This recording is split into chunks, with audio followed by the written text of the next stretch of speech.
what's happening? It's Saz here and welcome to Walker Wednesdays here on my channel, where today I'll be talking about my favourite walkers, there are walkers this time, my favourite walkers slash walker kills and character deaths from season 7 of The Walking Dead.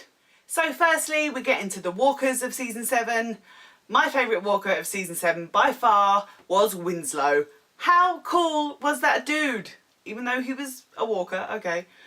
But the way he looked was awesome. We've never really seen an armoured walker, bar the prison guard walkers, but I mean he was properly kitted out. So then Rick is taken to up, and he has to fight Winslow. Although he does get impaled in his hand, he eventually does kill Winslow. Then moving on to the sandwalkers that were on the bridge where Tara and Heath were. Side note, where the hell's Heath? Is anyone gonna talk about that? Where's Heath? We haven't seen him all season 8. You never know, will he come back in season 9? Anyway, the sandwalkers. So when Tara and Heath are out on a run, they come across a massive pile of sand. I'm calling it sand, I don't actually know what it is. But they come across a big pile of sand and there are walkers underneath it. So as they fight their way through the walkers, these walkers just look really cool. Again, something different.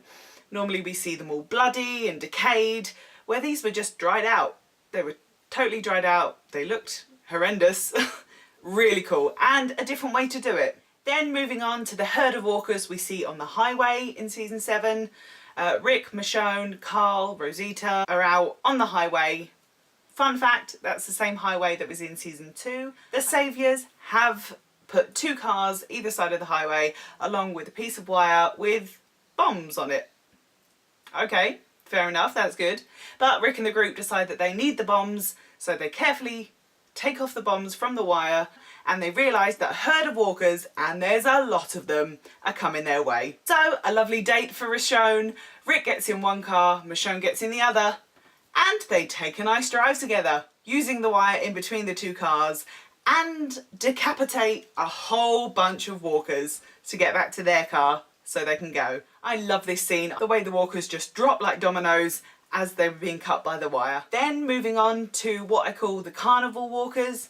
When Rick and Michonne, they are out trying to find stuff for Negan, they come across a fun fair type thing, and there are a few walkers that are in there, some way different, and I really like the fact that they'd found this fun fair because in The Walking Dead we'd never seen anything like that, so it was good that the 2 of them were exploring new places. Awesome. Now moving on to the character deaths.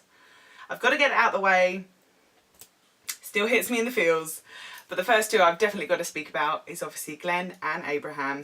In the end of season 6 we finally met Negan! Yes, don't hate, I'm a Negan fan, I'm sorry. And then we had to wait 6 months, great, love a good cliffhanger, to finally find out who Negan Lucille. When we picked up from season 7, we found out that Abraham was it after the eeny meeny miny mo.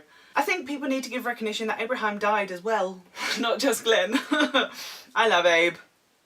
Peace out. I love the fact that he did the whole peace sign to Sasha before he was Lucille'd, and the famous "suck my nuts" when he got Lucille'd the first time. I bawled my eyes out in this episode. I've never been so frigging paranoid about an episode in my life. So unfortunately Abraham is the first. Then carry on, we all know Negan loves a good speech. We all know that. And Negan goes to show Lucille to Rosita, telling her to take a look. Daryl doesn't like that idea and punches Negan, which in turn, now we know, Negan makes that person suffer by killing someone else, so they've got the conscience on them and they've got the guilt. And he was standing a bit too close to the end where Glenn was.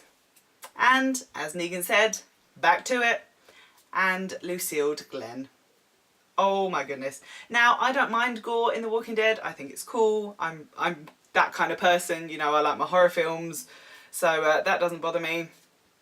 But wow, they really went with it. Glenn's eye. Straight from the comics. Again, I am a comic fan, so I kind of knew Glenn would be one, but just to change it up, they had to add Abraham to that as well. I never thought I would cry over a TV show, and I have now, many a times. But is it weird? On the other hand, I'm still a Negan fan. I do like Negan. I think he's funny with the things he says. And just the way, okay, yes, he may have to kill one or two, but he wants to save hundreds in the process. So, you know, the guy's just misunderstood, really. Do you like Negan? Let me know down in the comments. Probably not after 701, but hey, you'll learn to love him. Then moving on to Spencer. Now Spencer, I didn't really like the character, so I was pretty glad when he left. Again, from the comics, he got his comic book death. Really, really happy with that. So Spencer is trying to go behind Rick's back, telling Negan that Rick doesn't know how to run the place, blah, blah, blah. You should make me the boss, all that. And Negan's smart. He's like, well, why don't you just kill Rick yourself and just take over? So in turn, Negan's like, yeah, I don't trust this guy. And he says to Spencer, you've got no guts. And stabs him in the stomach, revealing his guts. Moving on to Emmett Carson. He was the doctor that was at the sanctuary when the whole Dwight is on Team Rick, but he's still spying with Negan. He basically frames Dr. Carson, and Negan decides it's time for him to go. So unfortunately, Dr. Carson is thrown into the furnace, and bye-bye Dr. Carson. You'd think, though, you'd really need a doctor around. But knowing that he had a brother, he sent Simon over to the hilltop to get the other doctor and bring him back to the sanctuary. I mean, doctors in the apocalypse are hard to come by. You don't want to be killing any doctors. But, oh well. Then moving on to Benjamin. Benjamin was part of the kingdom. I actually pretty liked Benjamin. I would have liked to see his character a bit more.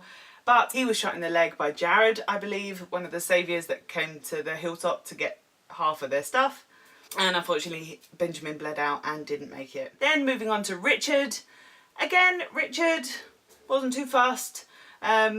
He was just adamant that he wanted to fight the saviours and trying to get the kingdom to join him. When they were trying to get their supply run, Richard actually hid one of the cantaloupes, watermelon things, which made them short on their supply, in turn getting Benjamin shot.